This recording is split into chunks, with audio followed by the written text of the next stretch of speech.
We will now look at an optimization which involves multiple functions, but it only needs a part of the control of the call graph.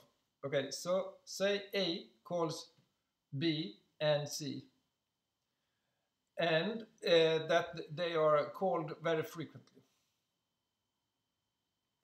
Then, if both B and C should do the call save and then restore, there will be, many saves and restores.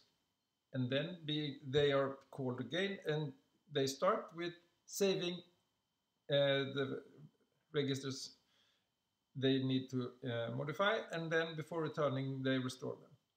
So what Fred Shaw and colleagues did was to move the saving and restoring from B or C up to A instead.